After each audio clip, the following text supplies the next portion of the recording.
Another well-earned W. Couple of them this week, in fact. Welcome back. He is Mario Ruiz. I'm Dave Denholm. This is LAFC Plus, which is, of course, the weekly podcast here. Episode 15.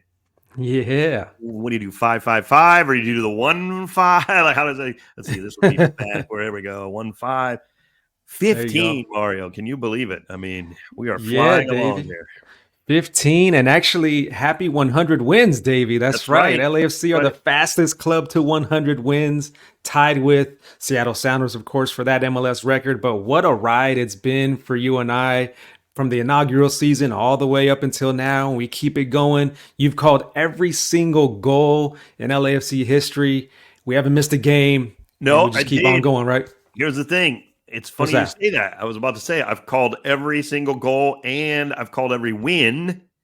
I missed one game in MLS regular season play due to COVID.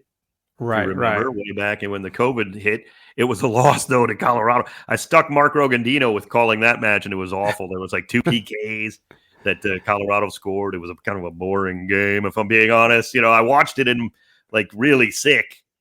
Laying in bed following the match, felt bad for Mark because it was just a really bad game. LAFC didn't play that bad, but it was like 2 bad PKs, like 2 tough calls. And, actually, I think John McCarthy started that game, even though he wasn't at the time, he wasn't like a starter necessarily. And it was like, it was a tough break for LAFC. It was really bad. Like, maybe my mind's a little fuzzy on the exact details, but yeah, it was so I've never missed a win, that's for sure. Yeah. So 100 of them, and here we go, still counting. We tied Seattle for the quickest 100 wins in MLS history, and this was a 1-0 win at Atlanta, Mario. First and foremost, how was your holiday weekend, long weekend? Hope it was well. You know what it was? It was great. It was a lot of food, which is always, me and you are always a fan of that, right? A lot of food, a lot of grilling. My wife made ceviche. Then we made pizzas another day with nieces and nephews, and steaks the other day. It was a great Memorial Day weekend, of course, celebrating and honoring those who have served this great country. But did you know, Dave, that it's also World Football Day on May 25th? I didn't know that. We just missed that a handful of days ago. So over the weekend, 2024 marks the 100th anniversary. I got it right here in my notes right here. The first international football tournament in history with the representation of all regions, which took place on May 25th, 1924 during the Summer Olympic Games held in Paris. So that's kind of cool. Did Uruguay win those, I wonder? Because Uruguay, I don't know. That's a good question. Yeah, Uruguay was a power, obviously. They were. Football began, if you will, or when they kept in the World Cups. Playing. Yeah, internationally. So very interesting. Maybe somebody can tell us. If you're on YouTube, obviously you can leave comments. Give us a thumbs up. Subscribe to LAFC's channel, which will help you get this. Hit the like button. Hit the notifications. Leave us a comment if you know who won that first Olympic gold medal. I actually, off the top of my head, do not. I don't think, Mario, I don't know if you know. No, I don't.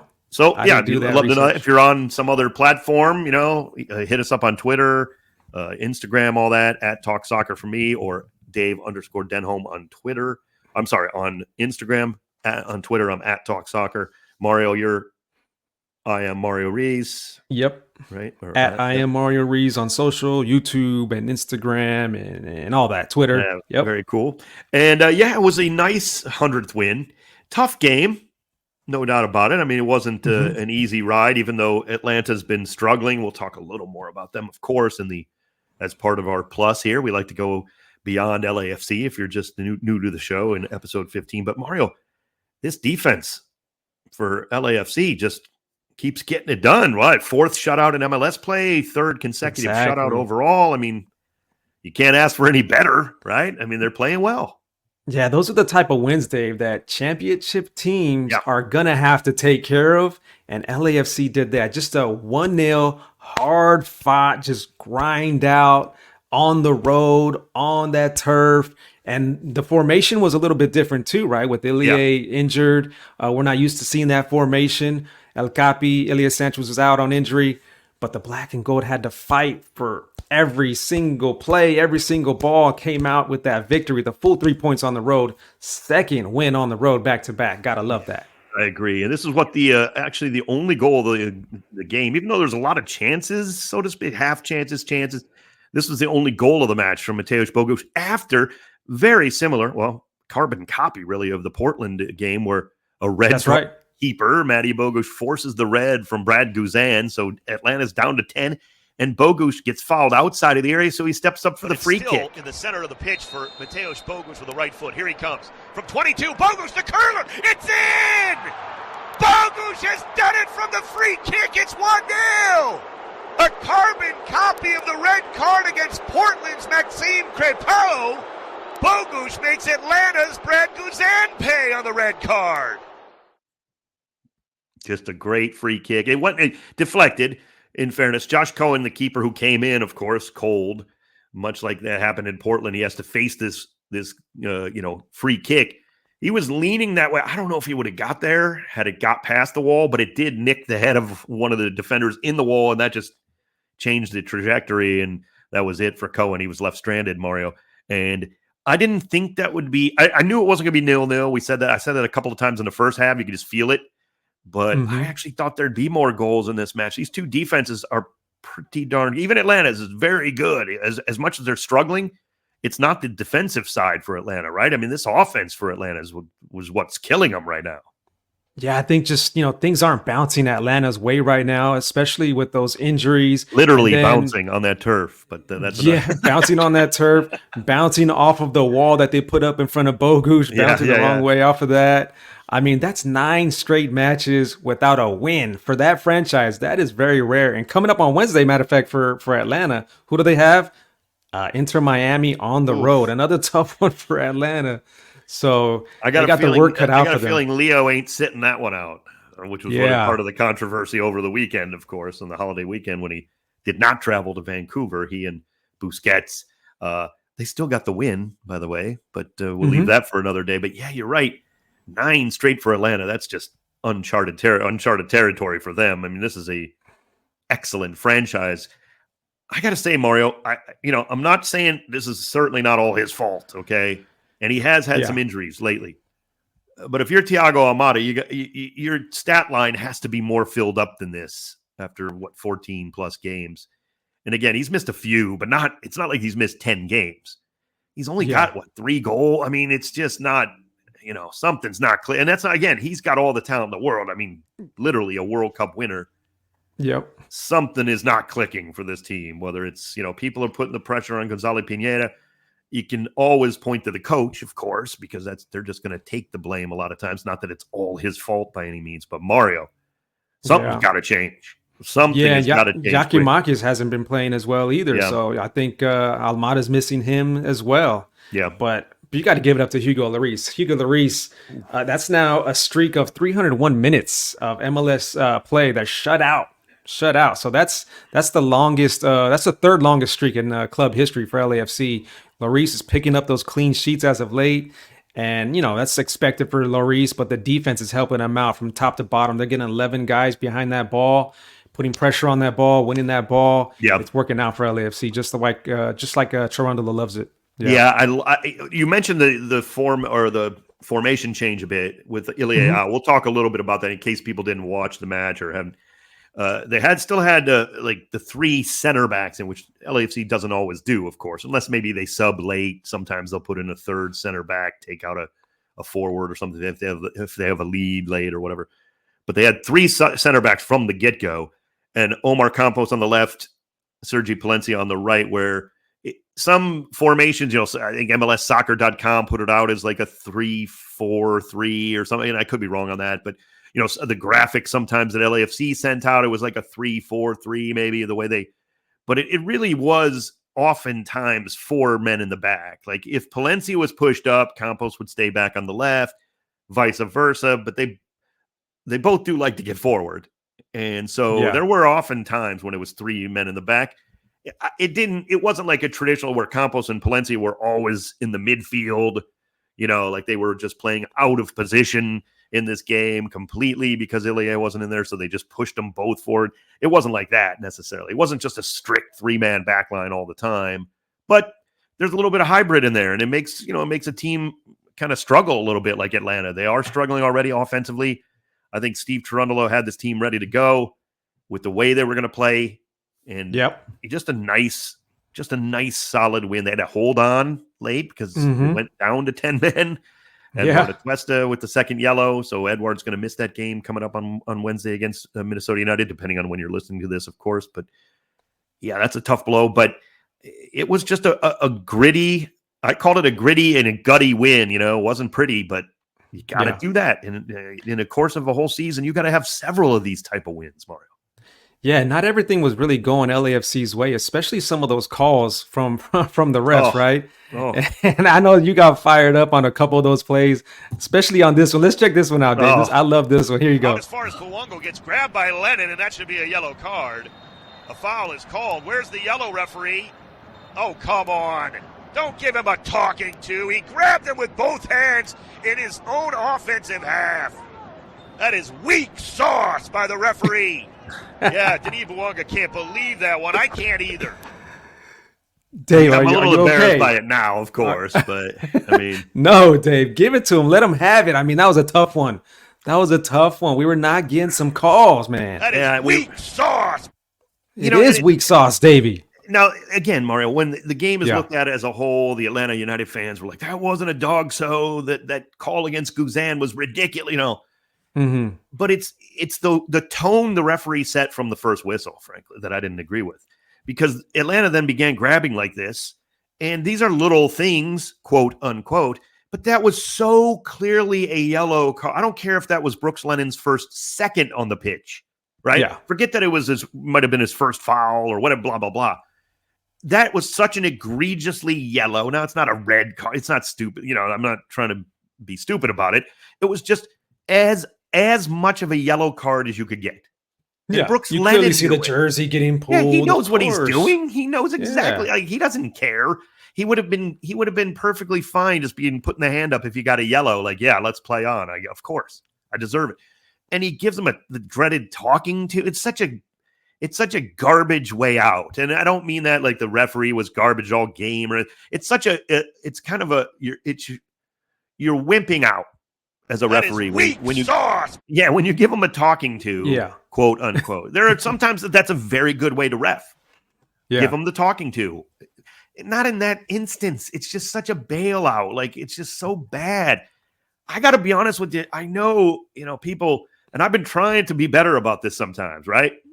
Mm-hmm. And honestly, there's a lot of great refs. I'm not just saying that. There's a lot of great refereeing in MLS. I don't notice much of a difference between the replacement refs early in the year and the pro refs. They did a great job, didn't they? The replacement refs, they did a great job. A lot of people argued about that. A lot of fans went to social media to whine every week about the replacement refs. I didn't notice much of a difference. Yes, they missed some calls. Who doesn't? Clearly, because these pro refs are back. And again, everybody's going to rip on the refs all the time. It's part of professional sports. Right. But, in the age of VAR, it almost makes it tougher on the refs because you're supposed to get everything right, which, of course, that never happens. We know that. And I get it. You're not going to get every call right. But it was the style in which he called this match, which was annoying.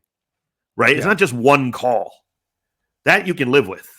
Refs are going to miss a ball going out of bounds off the wrong team, and maybe giving up a corner when it should have been a goal kick or vice versa. Those calls, okay. Refs are always going to miss calls. It's how he decided to ref this thing from the get-go. He was letting Atlanta United just butcher us at times, and they were getting away with it. So they did it, of course. Why wouldn't you? They played physical, but, set the tone. It just, again, wasted too much time on that. You're funny for bringing that up, and it's. I love the line, Dave. I love the weak sauce. Weak sauce. I love it. It's so entertaining when you do the games. If you haven't heard Dave do a game, you got to check him out on ESPN LA. Of course, we do every single game there. But I love it so much, Dave. I'm thinking we should do like some tickets for Wednesday's game against Minnesota United at BMO Stadium. Let's give out some tickets again here. And this is what I want to do. I want you, the listener, if you want to win these tickets, to follow me on Twitter at I am Mario Ruiz. Follow me on Twitter And let's do this. Like, send out a tweet of something recent that happened to you that is weak sauce. So something recent that you think, oh, that's weak sauce that happened to you. Like maybe wifey got mad at you for whatever reason, and you're like, oh, that's weak sauce. Or take out the garbage, dude. Come on. Don't forget to take out the garbage. Yeah, or something happened to your car, or you dropped your favorite like coffee mug and it broke and you no longer have it. Whatever it is, give me something on Twitter. #weak sauce. I love that. At me so I can see it. Make sure you at me. Yeah. And then I'll pick out a winner on Tuesday night. We'll do it Tuesday night because the game is on Wednesday. I'll pick out a winner Tuesday night at 9 p.m. Pacific time. Okay. And then I'll let you know who the winner is. Awesome. 2 tickets to that match. That's great. Yeah, it's a big match too. We'll get into that later on, but that is a big match. Great stuff. Maybe at the end of the show too, Mario will explain that again in case you're, just okay. keep listening now. Go to the Mario can rehash that. It's a great idea, Mario. I love it. 2 tickets to that Minnesota United game on Wednesday night up for grabs there. A time for a great segment for Mario because he's the stylish one of this. I'm just along for the ride when it comes to this segment. It's Futbol Fit Check. And I know you got some, I don't know which ones exactly, but I know you got some stuff here you want to talk about. I love it. Do you remember when we saw Atlanta United walk into the stadium? They were dressed like this. Here you see Thiago Almada. They were all dressed up. The whole Atlanta United squad was dressed up just like this in the same exact suit. Tailored and suits, we said, dark gray if you're not, watching this on YouTube or getting the video of the show, with the red tie, the 5 stripes color, the Atlanta United red tie. Everybody looking like the same thing. That's Thiago Almada in this picture, of course, talking with Denis Bouanga before the match. Why? What do you think of this outfit, Mario, or this? I love it. Style? I love the outfit. I think it's a well put together suit, like you just said. But I just have an issue, Dave, with everybody on the team wearing the same exact outfit. There's no freedom. There's no expression. Because to me, fashion is art, right? For me, fashion is art. And the art is a form of expression. So you can't really feel somebody's energy or their vibe if everybody's rocking the same thing. I want to see your outfit. I want to see what type of energy you're putting out. That's what I'm saying. Like if I'm a player, I'm saying, oh, really? We all have to wear the same thing? Like, no, let me set my vibe and my energy and my tone for this game that's upcoming today. Yeah. That's the only issue I have with it. Yeah, one of the issues I have is similar. It's that football is a game of expression. The beautiful game, right? Soccer is a game of just passion and expression. Get out there and play and do, find a way, do things that are somebody doesn't expect, or, this isn't American football, right? Where you're just going to grind it out and maybe everybody wears the same suit coming into, they're all going to be mechanical and machine oriented, like just go do your job and hit the next guy in front of you or whatever. This is football. This is beautiful. You're supposed to express yourself. So they all come in the same suit and tie. It's like, well, we're just going to try to, we're going to try to machine-like quality win this thing. And it didn't work, obviously, on Saturday. But I'm not going to blame the suit for that. But I know what you're saying. I mean, the suit is beautiful. You're right. Yeah, but it looks sharp. I get the point. I get your point. Yeah. And footballers have style. Yeah, because when we saw them that night, I was like, oh, Mario, those look good. That'd be good for Futbol Fit Check. And they do. Like, oh, he's like, I don't like it, and I'll tell you why on Futbol Fit Check. I'm like, oh, interesting. I was wondering what you were going to pick out. That's good stuff, Mario. I like that. Anything else on this segment? What else we got here? Yeah, so on Tuesday night, somebody who did it right was our guy Aaron Long. I mean, he's been playing amazing on the pitch, of course, but here's him walking into BMO Stadium on Tuesday night for that Open Cup match against Loudoun United. Brown velour Adidas Originals quarter zip pullover.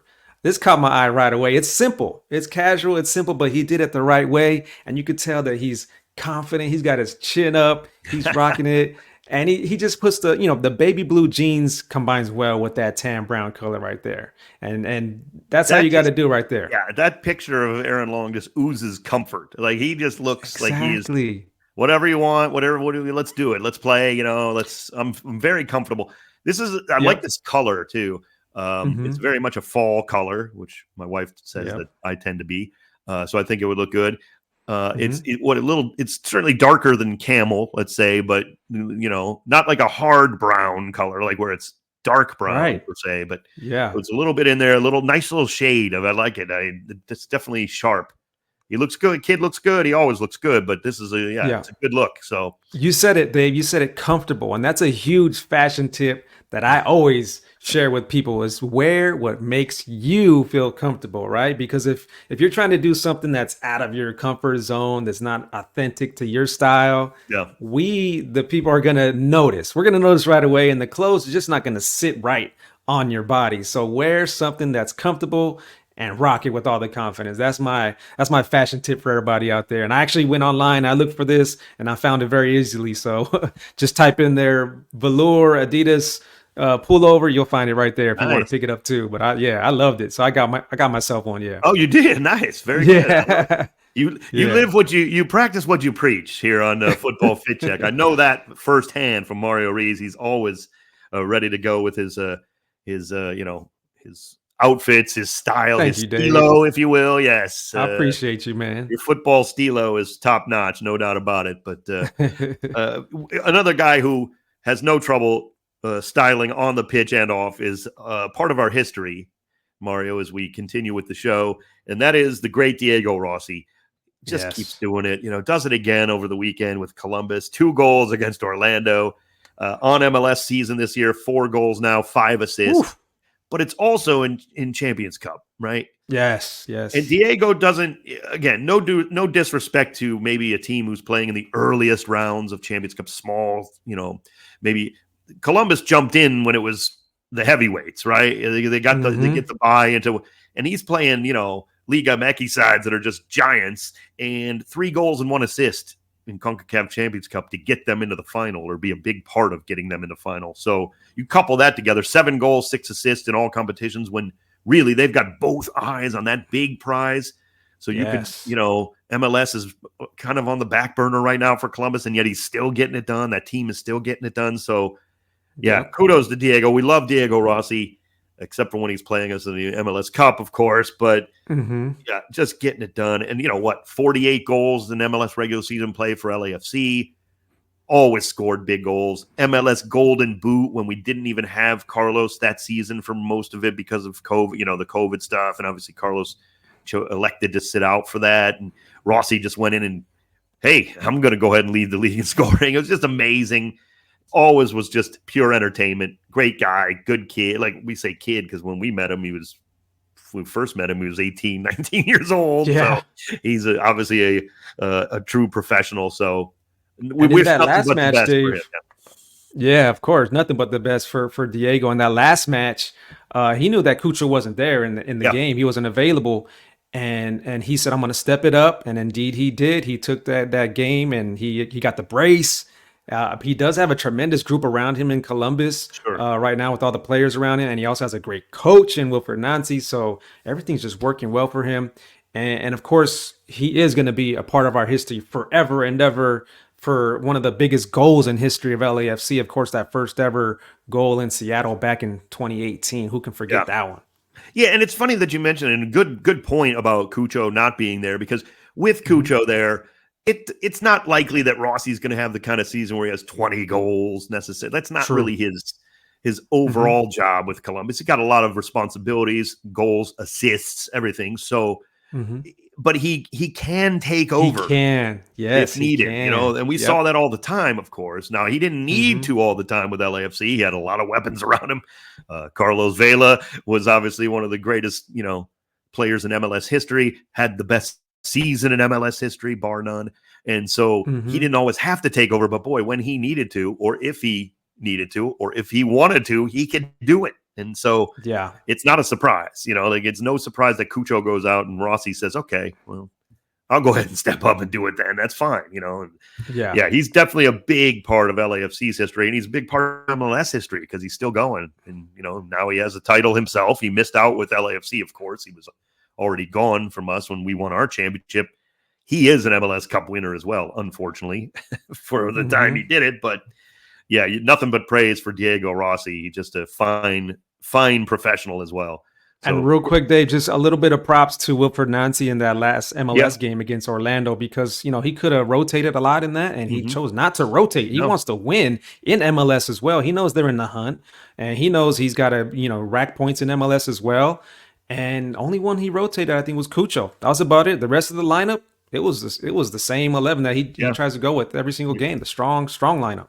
Yeah, strong lineup, strong club. There's no doubt about that. Around the rest of MLS, Mario, as a part of our plus of LAFC plus. Yep. This stinking team will just not go away. We're in the middle of doing our match, right? And so it's halftime. I'm looking at other scores around the league. It's like, hey, look at this. Or it might have even been in post game or whenever it was. I look down. I'm like, Mario, Dallas is up 3-0. Yeah. 3-0. Not so fast, my friend. This stinking RSL will just not go away. They're just come back to get the draw on the final. Well, it wasn't the final kick as I was watching it. Once our match was done, I ended up watching a lot of that end, the ending. And you look up, it's 3-1, 3-2. Almost final kick of the match, 3-3 on a great goal. It's like, and that's on the road. You're down 3-0 on the road. Yeah. I mean, we talked about this just a couple of minutes ago, Dave, where LAFC went on the road and, the great teams and the championship teams are going to have to win certain games. And there's going to be certain games that you look back on in the season. You say, that one was a win that, that was a big one that built momentum, or that was a championship win. And that's what happened with RSL. They're down big. They come back like no problem. We're back in this 3-3 on the road as well in Dallas. And with Chicho leading the charge, leading the league in goals still with 13. RSL's in every single match. You just can't count them out. That's for sure. I agree. I'll whisper it because it was impressive what they did, but they still dropped 2 points.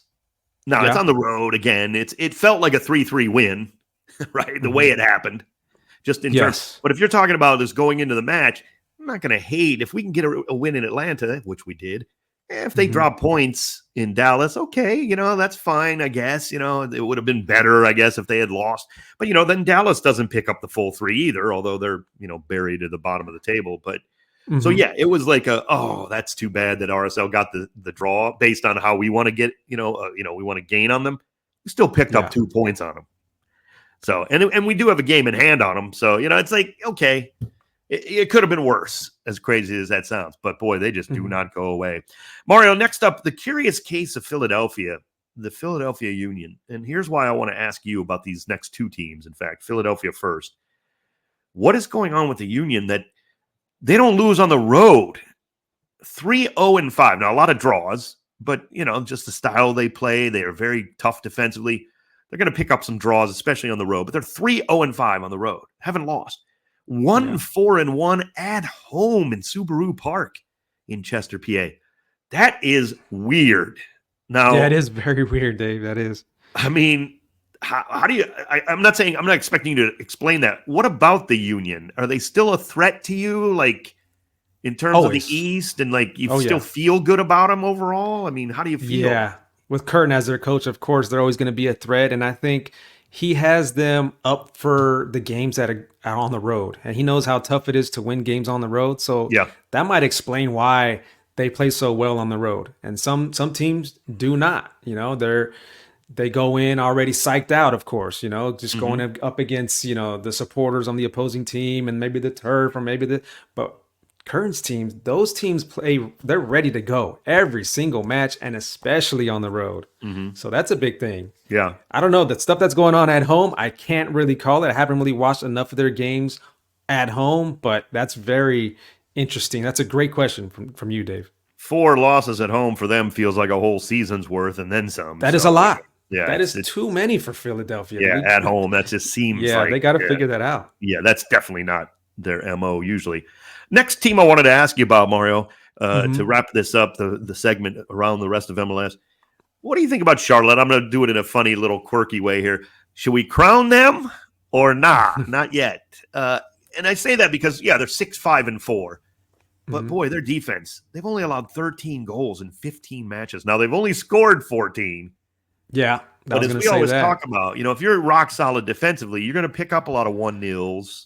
Maybe some 0-0 draws that you should have lost in a match, like if your defense is good enough, or you get the 1-0, or maybe you scrape out a 2-1 every now and again. Like their offense is not great right now. Don't get me wrong. Yeah. But man, that defense, they're just shutout after shutout here with this team. Are they for real? Should we crown them? As of course their little nickname there, but is this team a real threat yet, or is it just not enough O? I'm not so quick to crown them, not at all, not just yet. But that defense is solid, and then I'll keep you in matches, and that'll give you a chance. But just 5 goals, Dave, in their last 7 matches. That's not going to get the job done. 5 goals in 7 matches. And they've already lost to some of the teams that have been struggling in MLS, like Chicago. They lost to New England. They lost to Portland, who's playing a little bit better now. But I'm not so sold on Charlotte at the moment. Yeah. And look, we've seen it in the past. Again, that's, it's not relevant to this season. But with Charlotte, it's like, I know their defense is really tough. But, man, flip a coin on who they could lose to or win. And as you just said, like they could beat anybody. No question. I wouldn't be shocked if they went out and beat anybody in the league 1-0. I mean, including Lionel Messi and Inter if they had to. Now, they've taken it on the chin, too. But they can lose to anybody at any moment, too. So it's decidedly like a team very average that has a great D. That's how you have to kind of explain how they're playing under Dean Smith, and that's part of his managerial style. They're still getting used to and everything, but it's, definitely clicking on the defensive side, but maybe that's just because they're not getting anything going offensively. So speaking of getting going offensively. Dave, before we end this segment, I can't go without talking about the Toronto game against FC Cincinnati. Did you see that game? A 4-3 win for FC Cincinnati on the road. 2 of the most exciting players in MLS, 2 of our favorites. Lucho Acosta against Insigne, and they both cooked up in that one. Yeah, no Bernadeschi, though. No Bernadeschi. He had the second yellow in the previous match, got a red card in that. And I'm not making excuses for Toronto. That's a big win for Cincinnati. We know that about Cincinnati, though, Mario. They'll do whatever it takes. 1-0, 4-3, whatever. They can road, home, it doesn't matter. We get that. I was impressed with Toronto. I know they lost. They gave up 4 goals. Again, it's not like in and of itself, it's not that impressive. Obviously, you're losing at home, giving up 4 goals. Yeah. I was impressed the way they just went at it. Like they believe. Yeah. Again, tough loss. So, Insigne has a lot to do with that match that they just played against FC Cincinnati. He was fighting. He was cooking. He had a shot off the post. It was a great match from him, yeah. And what do we always say about that team? If Insigne and Bernadeschi are bought in, watch out. Any given day, 90 minutes, again, type of team. I mean, I wouldn't be surprised. You throw them in the stinking Club World Cup somehow, and they'd probably battle with anybody. I mean, literally, I wouldn't, I mean, are they going to beat Real Madrid every day consistent? No, okay? And I'm not saying they're but when you have that kind of talent, just, that can go off, and if they're bought in, which they have been, it seems, under John Herdman, wow. You know who else was in that match, though, for Cincinnati was Kevin Kelsey. He's another player that we've been talking about a lot.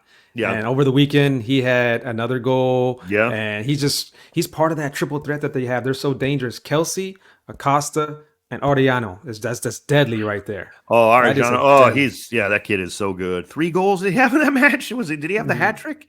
I was watching a little bit. I didn't see the whole match, but wow. That's now 7 wins in a row. 7 wins in a row for Cincinnati. That's 21 points. That's a lot of points in a little bit of time. Yeah. So, yeah. And they have a game in hand against Miami, too. They have a game in hand. So, if this is the first episode you've ever heard, we talk about this not all the time, but Mario and I mentioned this a lot.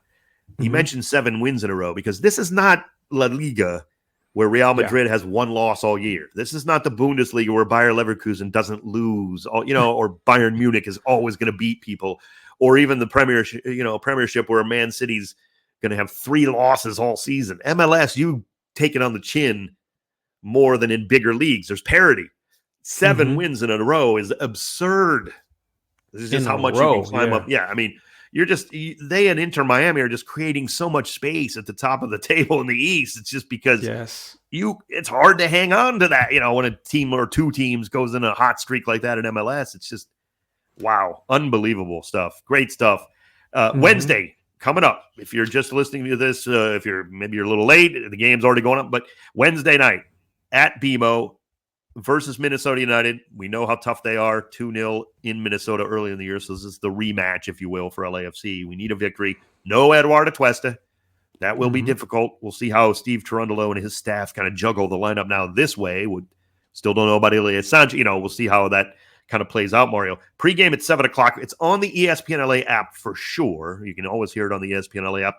Pending a game as we're taping this, I believe not quite now, but there's an NBA game that has been played on earlier in the week. We'll see how that goes. We may still be on 710 ESPN, so keep it.